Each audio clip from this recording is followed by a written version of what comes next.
Sometimes when I ask people how they're doing, they say things like, "Oh, fine," or "great." When I ask them to tell me what exactly that means, almost invariably the reason is that some thing or event went well, or someone gave them what they wanted.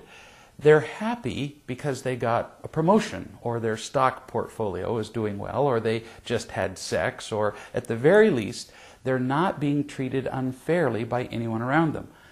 Most of us are like that. We're fine when things are doing all right.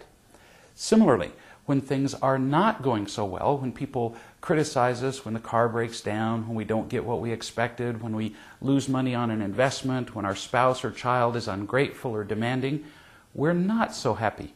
In other words, for most of us, our happiness is determined by what happens to us. It's determined by things. In our society, that's the norm. But that's a problem because happiness like that is so undependable, not to mention superficial and temporary. When our happiness depends on what's going on around us, we are controlled by other people and by things. When people are nice to us, we're happy. But when they're not, we complain, we demand justice, and we feel bitter and angry. That makes us not a whole lot more advanced than cats or dogs. You rub a dog's tummy, scratch his back, fill his belly, well, he'll be happy as a pig in slop. But you take all that away, maybe give him a kick, and you take his happiness away. Dogs don't determine their own happiness. They're dependent on the circumstances around us. We human beings have the capacity for something far greater than that. We have the possibility of finding a kind of happiness that doesn't come and go like a breeze. We have the capacity to find real happiness, the kind that lasts, the kind we keep when things are hard. In fact, real happiness grows from hardship and struggle. When people are uncooperative, difficult, and unkind, not only can we endure it, we can learn to be stronger, more loving, and a great deal happier.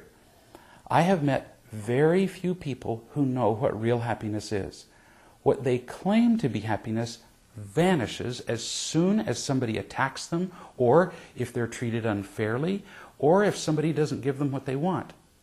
Let me tell you about a man named Howard. I knew him for years. Everywhere he went, he put on quite a show, smiling and shaking hands. People thought he was a model of happiness and confidence.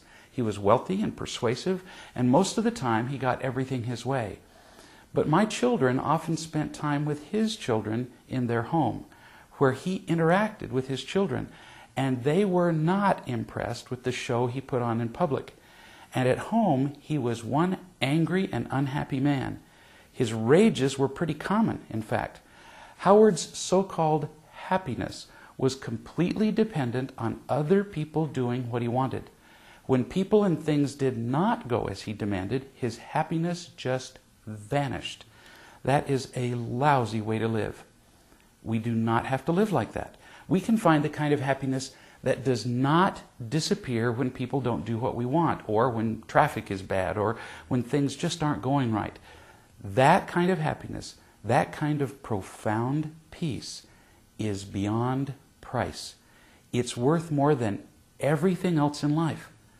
The more you learn about real love, and the more you practice the principles you learn, the more of that happiness you'll have.